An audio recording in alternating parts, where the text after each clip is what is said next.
नमस्कार। मेरे इस YouTube चैनल पर आप सभी का हार्दिक स्वागत है, अभिनंदन है। आज मैं ब्लड कोगुलेशन, रक्त का थक्का कैसे बनता है, इसके बारे में बताऊंगी। मेरे दोस्तों, आप कहते हो कि ब्लड का थक्का मुझे समझ में नहीं आता है, क्लिष्ट है, जटिल है। तो आज इसी जटिल विषय को मैं सिंप्लीफाइड तरीके से कोशिश करूंगी कि आपको समझ में आ जाए। रक्त का जमना, जिसको हम ब्लड कोएगुलेशन कहते हैं, और इसको इसका एक टर्म है हीमोस्टैसिस। एक टर्म इसका है हीमोस्टैसिस, जिसको कहते हैं रक्त का कम समय में जमना। रक्त का जमना। अब ये बताओ कि रक्त का जमना क्यों जरूरी है? अगर रक्त के जमना नलिकाओं के भीतर हो जाए तो कोई काम का नहीं है, क्योंकि रक्त का प्रवाह नहीं होगा। यहां रक्त का जमने का मतलब है, हीमोस्टैसिस का मतलब कि जब किन्हीं कारणों से, चोट लग जाने से या कट जाने से या दुर्घटना होने से हमारी रक्त वाहिकाएं क्षतिग्रस्त हो जाती हैं। समझ गए? तो खून वहीं से निकलेगा, क्योंकि रक्त वाहिनियों से तो ब्लड का परिसंचरण हो रहा है।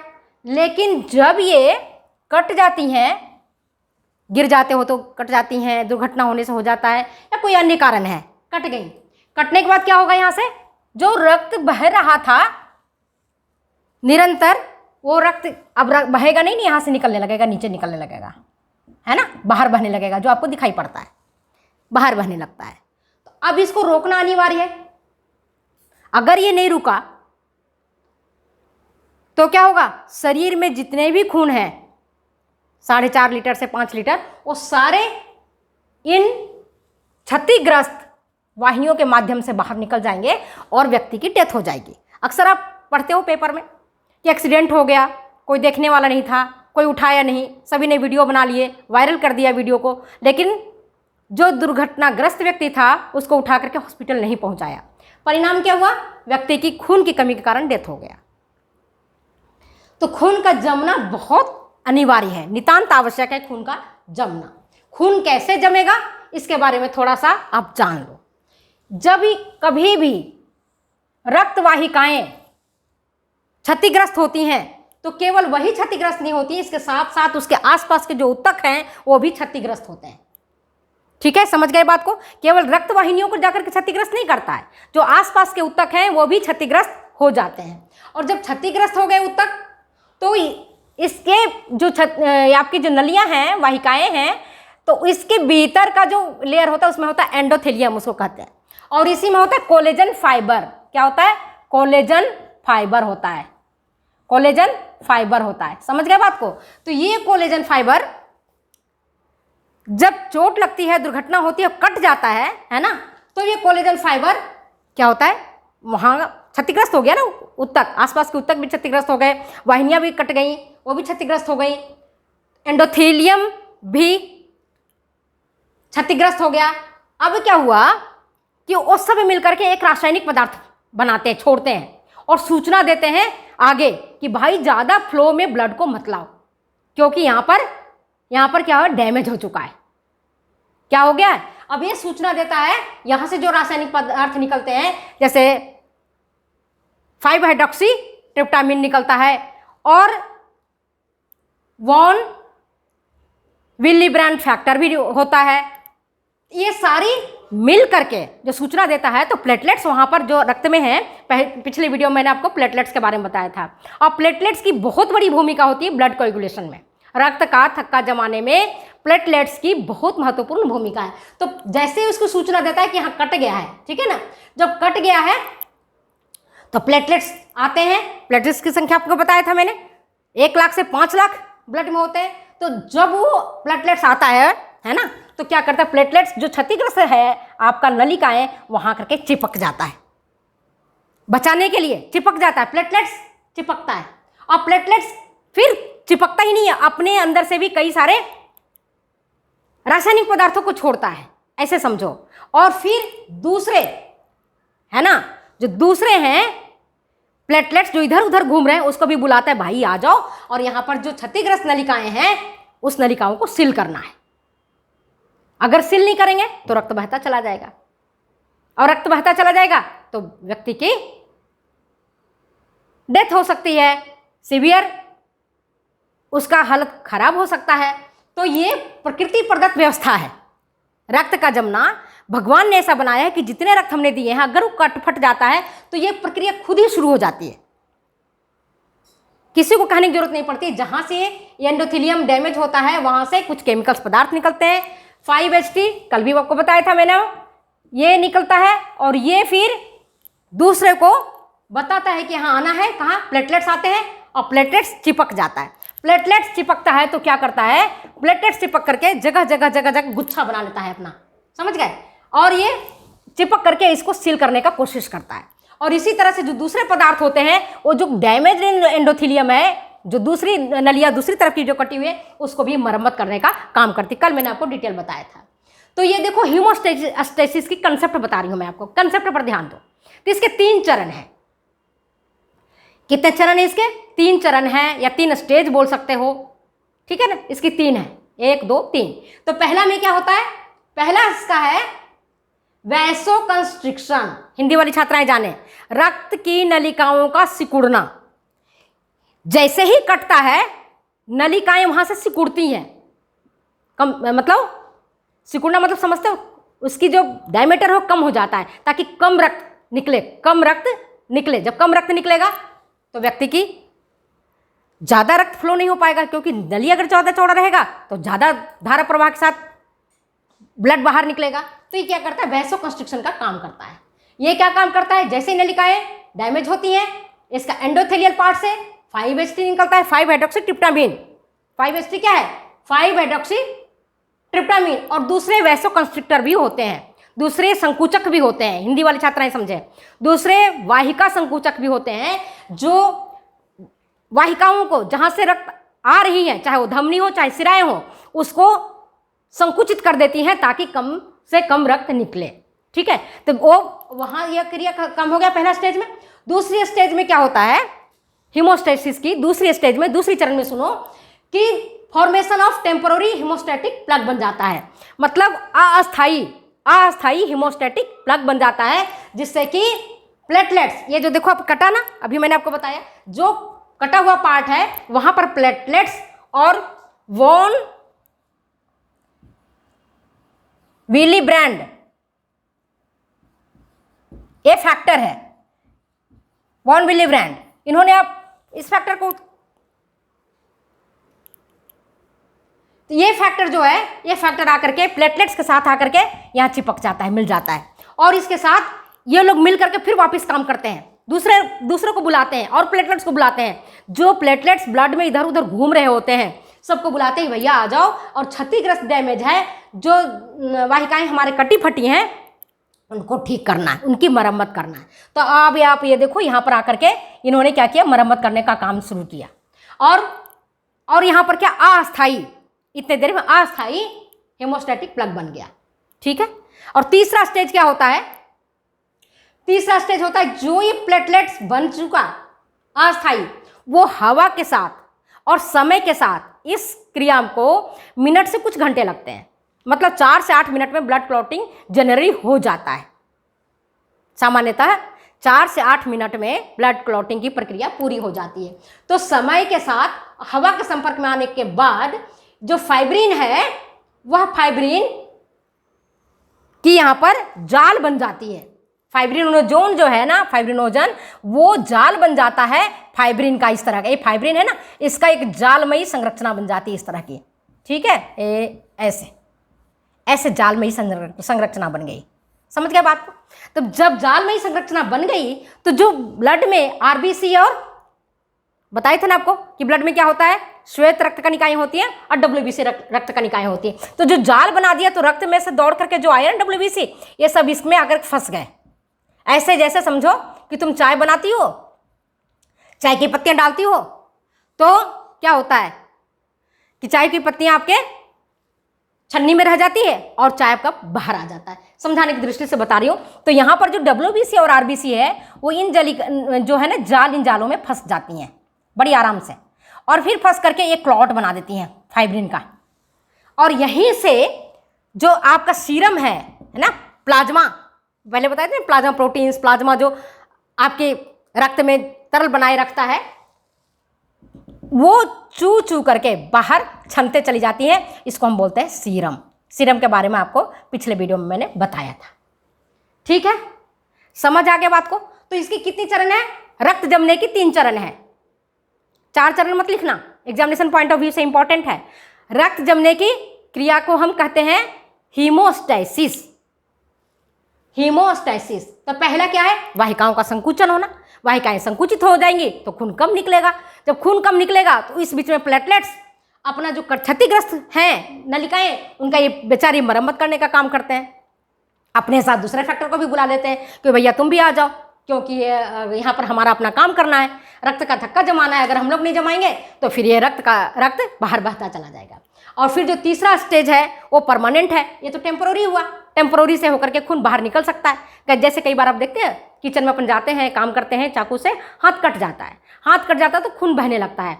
खून बहने लगता है तो हम लोग दबाते हैं, है ना, जिससे कि खून कम से कम बहे। और अगर छोड़ देते हैं फिर वापस खून बहने लगता है। इसका मतलब वापस क्यों खून बहा? क्योंकि अभी परमानेंट हीमोस्टैसिस प्लग नहीं बना है।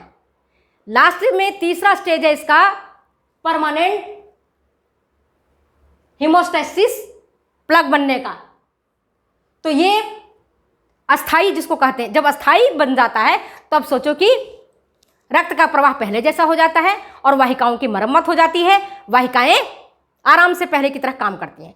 अगर छोटा कट है तो, अगर बड़ा कट है प्रक्रिया सेम चलती है, लेकिन रक्त को जमने में काफ़ी समय लगता है। मान लो ज़्यादा ही कट गया तो खून ज़्यादा बढ़ता है, तब देखते हो डॉक्टर साहब इसकी सिलाई विलाई कर देते हैं जिससे कि खून बाहर नहीं बहे। छोड़ो तो डॉक्टरी वाली बात है, अपन तो रक्त का जमने की प्रक्रिया को समझते हैं। तो ये देखो, रक्त को जमाने वाली प्रक्रिया में रक्त को जमाने की 13 फैक्टर हैं। कितने फैक्टर हैं इसके? 13 फैक्टर हैं। पहला फैक्टर है वो, उसको हम कहते हैं फाइब्रिनोजन। पहले फैक्टर को हम बोलते हैं फाइब्रिनोजन। 13 फैक्टर है, आपको बुक्स में भी मिल जाएंगे। तो फाइबर का हम केवल नाम बता देते हैं और आप देखना इसको, है ना। फर्स्ट फैक्टर है वो है आपका फाइब्रिनोजन।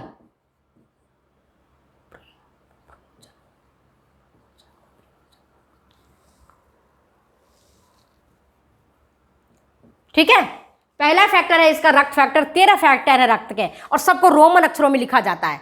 किस में लिखते हैं हम? रोमन अक्षरों में। तो फाइब्रिनोजन पहला फैक्टर है। दूसरा फैक्टर है इसका प्रोथ्रम्बिन, जो थ्रोम्बिन का ही निष्क्रिय रूप है। दूसरा कौन सा है? प्रोथ्रोम्बिन, दूसरा फैक्टर है।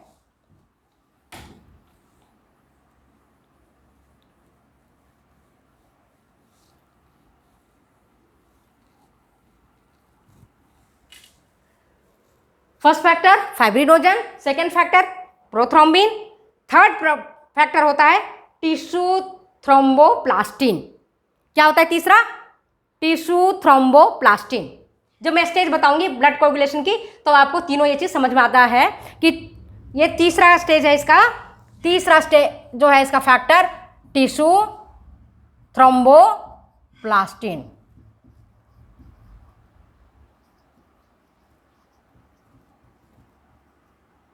ठीक है, चौथा फैक्टर इसका है वो ये है calcium ion. First factor calcium ion है। कौन सा है? Calcium ion. और पांचवा फैक्टर है, बहुत इंपॉर्टेंट है ये, यहां फैक्टर्स याद रखना। इसको कहते हैं लेबाइल फैक्टर या प्रो एक्सेलेरिन। पांचवा फैक्टर है लेबाइल, लेबाइल फैक्टर है ना। छठा फैक्टर कोई अस्तित्व नहीं है, ये बता रही हूं। आपके एग्जाम में आ सकते हैं कि 13 फैक्टर है ब्लड जमाने के लिए, तो छठा फैक्टर का क्या काम है? याद रखना, कोई उसका कोई काम नहीं है, इसलिए उसको हम बाहरी रख कर देते हैं, उसको लिखने की जरूरत नहीं होती, उसका कोई विशेष काम नहीं है। ठीक है, तो पांचवा फैक्टर लेबाइल फैक्टर है और इसको हम दूसरा कहते हैं प्रो एक्सेलेरिन।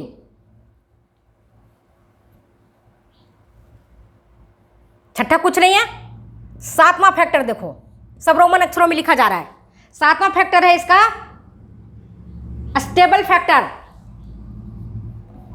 स्टेबल फैक्टर है सातवां। अब आठवां फैक्टर बहुत ज्यादा इंपॉर्टेंट है। ये होता है कौन सी factor? Anti haemophilic factor. Anti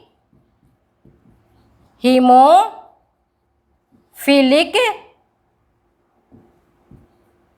factor, ये बहुत इंपॉर्टेंट है, क्योंकि यही जो है ना रक्त को जमने से, एंटी मतलब क्या होता है? विरोधी, है ना, विरोधी है ना एंटी, वो हमारा एंटी पार्टी है, बोलते हो ना आप लोग।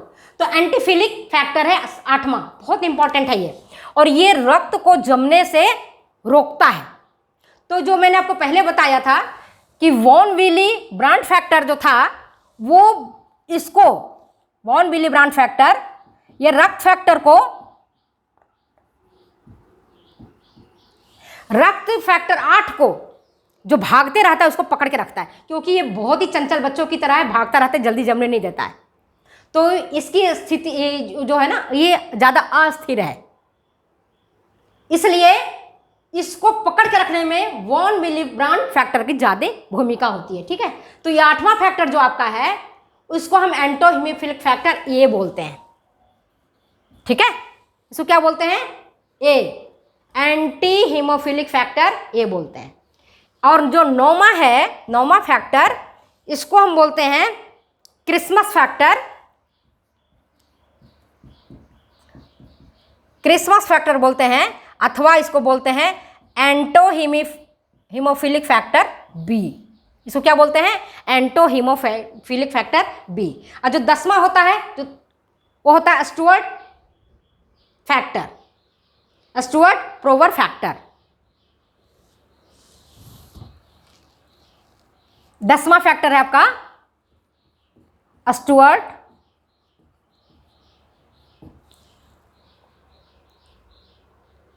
प्रोवर फैक्टर। ये दोनों के लिए कॉमन है, ये मैं बता रही हूं आपको। इसके बाद आता है 11वां फैक्टर, ये भी बहुत इंपॉर्टेंट है। ये कहलाता है anti haemophilic factor, anti haemophilic factor C. इसको हम क्या बोलते हैं? Anti haemophilic factor.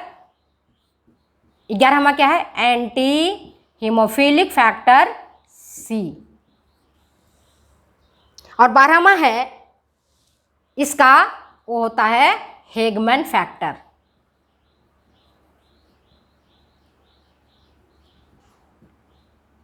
और जो 13वां है फिर बहुत इंपॉर्टेंट है, वो है लकी लेरॉन फैक्टर, उसको बोलते हैं।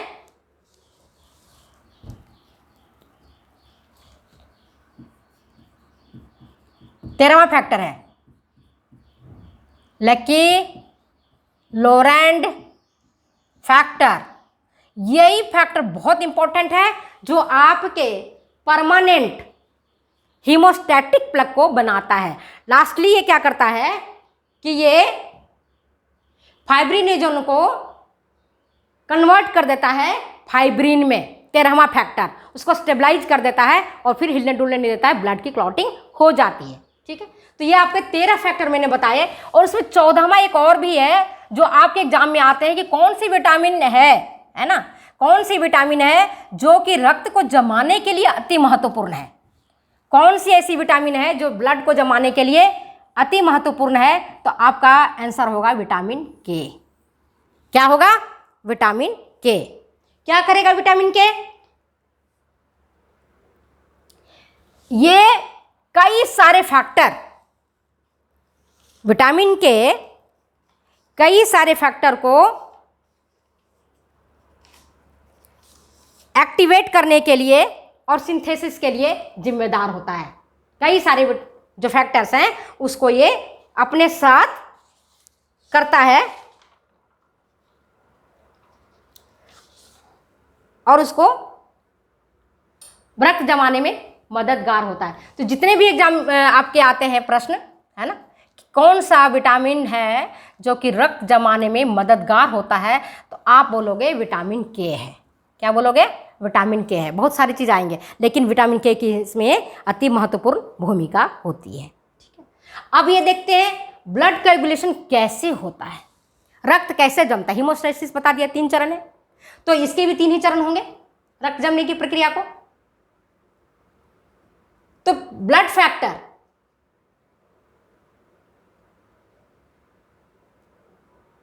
के मैकेनिज्म को अपने को समझना है।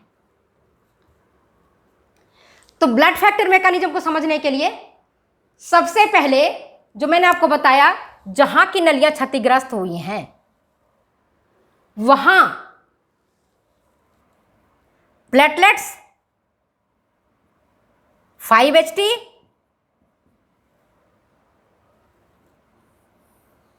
इनके टूटने से निकलता है एंडोथेलियम के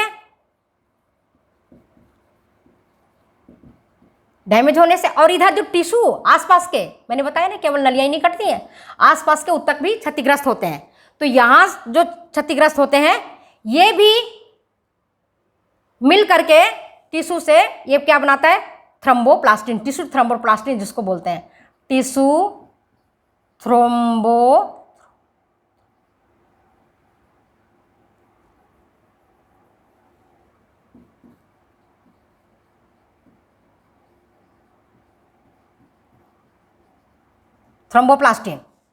तो यहां से नलियां ये कटी, ठीक है ना, यहां से टिश्यू डैमेज हुआ, इसने बनाया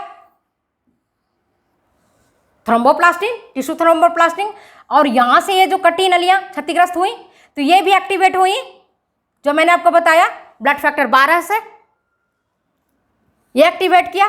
ब्लड फैक्टर 12 को उल्टा चलता है, 12 के बाद ये एक्टिवेट करता है ब्लड फैक्टर 11 को, है ना, फिर ये एक्टिवेट होता है ब्लड फैक्टर 9, और ब्लड फैक्टर यहां से जो आपका टिश्यू थ्रोम्बोप्लास्टिन आता है वह फैक्टर 7 से एक्टिवेट होता है, फैक्टर 7 इसको एक्टिवेट कर देता है, ब्लड फैक्टर 7वां एक्टिवेट करता है। फिर इसमें प्लेटलेट्स, कैल्शियम और टिश्यू थ्रोम्बोप्लास्टिन ये सब मिल जाता है, और प्रोथ्रोम्बिन सेकेंड स्टेज में थ्रोम्बिन को एक्टिवेट करता है और थ्रोम्बिन बनता है। जब थ्रोम्बिन बन गया सेकेंड स्टेज में आकर के, पहला स्टेज समझो अच्छे से, मैं बताती हूँ आपको, ध्यान से सुनना। फर्स्ट स्टेज में क्या हुआ, प्लेटलेट्स आपका आया, ब्लड फैक्टर 8, ब्लड फैक्टर 9 और ब्लड फैक्टर 10, जिसका भी मैंने आपको चर्चा किया है। ये तीनों मिल करके, और यहाँ से जो आपका टिश्यू थ्रोम्बोप्लास्टिन आया इसको मिल करके बना देता है थ्रोम्बोप्लास्टिन, ठीक है ना। और फिर इसको थ्रोम्बोप्लास्टिन किसको एक्टिवेट करता है, थ्रोम्बिन को। किसको एक्टिवेट किया, थ्रोम्बिन को एक्टिवेट करता है। ये जो थ्रोम्बिन बनता है वो उसको एक्टिवेट करने के लिए कैल्शियम आयन फैक्टर 5, फैक्टर 7 और फैक्टर 8 की जरूरत होती है।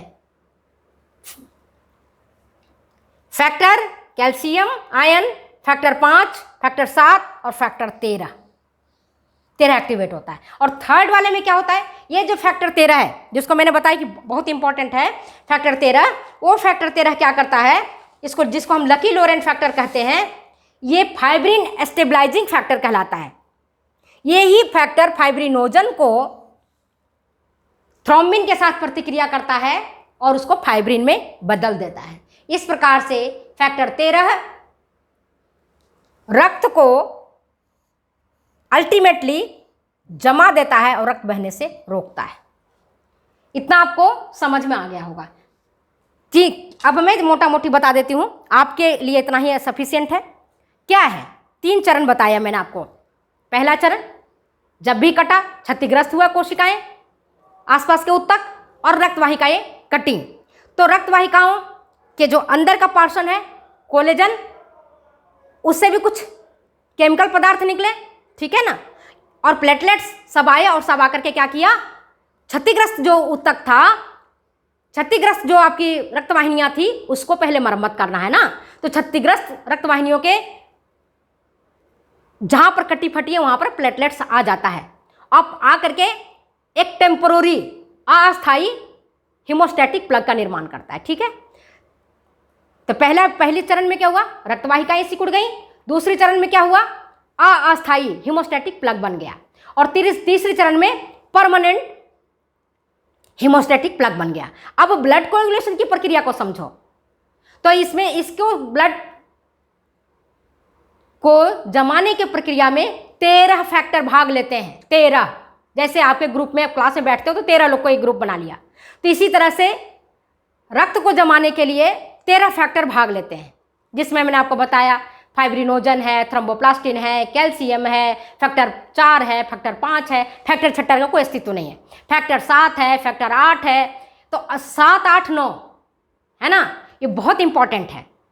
8वां एंटी हीमोफिलिक फैक्टर है, जो रक्त को बहाते रहता, रोकने का काम ही नहीं करता है, और बहुत बहुत चालबाज है, भागता रहता है। तो इसको रोकने के लिए मैंने आपको बताया वॉन विलीब्रैंड फैक्टर रहता है, जो इसकी गति को नियंत्रित करता है कि भाई तुम दौड़ो मत, अभी जमाने का काम है, तुम दौड़ते रहना बाद में, अभी तुम ठहरो और ब्लड जमाने का काम करो। तो ये कौन से कर रहा है, 8वां रक्त फैक्टर, 8वां, जिसको हम बोलते हैं एंटी हीमोफिलिक फैक्टर ए, इसका नाम ए डाला गया है, एंटी हीमोफिलिक फैक्टर ए। फिर है 9वां, समझ गए, 9वां कौन सा है, जिसको हम क्रिसमस फैक्टर भी बोलते हैं, 9th को क्रिसमस फैक्टर भी बोलते हैं, और इसको हम एंटी हीमोफिलिक फैक्टर बी बोलते हैं। और जो 10वां फैक्टर है वो दोनों के लिए समान है, स्टुअर्ट प्रोवर फैक्टर है, ये दोनों के लिए समान है। जो टिश्यू प्लास्टिन और इधर का जो जमाने की प्रक्रिया हो रही है, जो एक्टिवेट कर रहा है, दोनों इस जगह करके मिल जाते हैं। तो आपको ये प्रश्न पूछा जा सकता है कि रक्त वाहिनियां जब कटती हैं तो उसके भीतर कौन सा मैकेनिज्म होता है, और जब टिश्यू जहां से डैमेज हो रहा है तो वहां पर कौन सा मैकेनिज्म काम करता है। आपको याद रखना होगा, जब रक्त वाहिनियां क्षतिग्रस्त हो रही हैं और वहां जो प्रतिक्रियाएं हो रही हैं, रक्त जो को जमने के लिए जो प्रयास किया जा रहा है रक्त वाहिनियों के द्वारा, उनके क्षतिग्रस्त एंडोथेलियम के द्वारा या प्लेटलेट्स के द्वारा, उसको हम इंट्रिंसिक मैकेनिज्म बोलते हैं। क्या बोलते हैं, इंट्रिंसिक मैकेनिज्म। और जो टिश्यू जो डैमेज हुआ, आसपास की जो कोशिकाएं क्षतिग्रस्त हुई हैं और वहां से जो प्रतिक्रिया हो रही है, वहां से जो काम सब मिलकर के काम करते तभी तो रुकता है। तो टिश्यू भी काम कर रहा है रोकने के लिए, डैमेज टिश्यू भी इस सहभागिता दे रहा है, टिश्यू थ्रोम्बोप्लास्टिन बना करके रक्त को रोकने में वो भी मदद कर रहा है। तो 10वां जो फैक्टर है वो दोनों में आकर के कॉमन हो जाता है, और फिर कॉमन होने के बाद सब मिलकर के काम करते हैं। सेकेंड फैक्टर थ्रोम्बिन बनता है। इस थ्रोम्बिन को बनाने में कैल्शियम आयन 5वां, फैक्टर 7वां और फैक्टर 13वां भाग लेता है। और जब फैक्टर 13वां भाग लेता है तो ये जो फाइब्रिनोजन है ना, ये फाइब्रिनोजन आपके ब्लड प्लाज्मा में रहता है पहले से ही, इसको ही फाइब्रिन में बदलता है। क्योंकि फाइब्रिन की संरचना होती है वो जालमयी होती है, पतली पतली तार की तरह, पतला पतला तंतु की तरह, रेशों की तरह, लेकिन जालमयी होती है, जाल जैसी संरचना बना लेती है। और जब जाल जैसी संरचना बना लेगी तो रक्त कणिकाओं में, रक्त जो बह रहा है उसमें रक्त कणिकाएं होती हैं, WBC होती हैं और RBC होती हैं, ये सब आकर के उस जाल में फंस जाती हैं और फंस करके ब्लड का क्लॉट बना देती हैं। और फिर जब ब्लड क्लॉट बन जाता है तो उसको और टाइट कर देती हैं, संकुचित कर देती है क्लॉट को। तो पूरा संकुचित करने के बाद जितना भी फालतू का चीज़ है, जिसको हम सीरम बोलते हैं, द्रव है, वो चू चू करके बाहर निकल जाता है, बाहर टपक टपक के बाहर निकल जाता है, और उसमें जो पानी है वो सीरम कहलाता है। और जो क्लॉट हो गया, जम गया, और क्लॉट पूरी अच्छी तरह से वाहिनी को सील कर दिया। ठीक है, ऐसे समझो जैसे कि पानी का पाइप आ रहा है, अब पाइप फट गया, पानी चूने लग गया। अब क्या करोगे आप, जल्दीबाजी में कहोगे, किसी को बुलाओगे कि भैया थोड़ी सी प्लास्टिक वगैरह कुछ भी है, रस्सी वस्सी, उसे बांध देते हैं। तो सेकेंड वाले में क्या होता है, बांधने का काम करता है कौन, प्लेटलेट्स, खुद आकर के चिपक जाता है और चिपक करके उसको रोकने का प्रयास करता है। और इस बीच में तीसरे स्टेज तक आते आते प्लेटलेट सबको बुला लेता है, भैया आ जाओ आ जाओ आ जाओ, इसको बांधना है, इसको पूरी डैमेज को खत्म करना है, क्षतिग्रस्त नलिकाएं हैं उनकी मरम्मत करना है। तो सारी प्लेटलेट्स आ जाती हैं और सारी प्लेटलेट्स आकर के अपनी अपनी क्रिया करती हैं, और क्रिया करने के बाद जो आपकी क्षतिग्रस्त नलिकाएं थीं वो पूरे के पूरे अच्छी तरह से सील हो जाती हैं, और फिर रक्त का परिसंचरण होने लगता है। और इस क्रिया को करने में 4 से 8 मिनट का समय लगता है। अगर ज़्यादा बड़ा घाव है तब समय ज़्यादा लग सकता है। और ये सब प्राकृतिक प्रक्रिया है। और इस प्रक्रिया में विटामिन के की महत्वपूर्ण भूमिका होती है। किसकी भूमिका होती है? विटामिन के की, जो कई सारे आपके रक्त फैक्टर है उसके सिंथेसिस में ये विटामिन के अनिवार्य होता है। अगर विटामिन के कम रहेगा जो दूसरे रक्त फैक्टर हैं वो ठीक प्रकार से काम नहीं करेंगे, बनेंगे ही नहीं, तो रक्त का जमना जो है मुश्किल हो जाएगा कटने पर। और एक मैंने आपको बताया एंटी हीमोफिलिक फैक्टर 8वां, एंटी हीमोफिलिक फैक्टर 8वां, एंटी हीमोफिलिक फैक्टर जिसको हम ए बोलते हैं 8वां है। अगर उसकी कमी हो जाती है, वो काम नहीं करता है, तो उसकी कमी के कारण एक रोग हो जाता है जिसको हम कहते हैं हीमोफीलिया। नाम सुना आपने? हीमोफीलिया।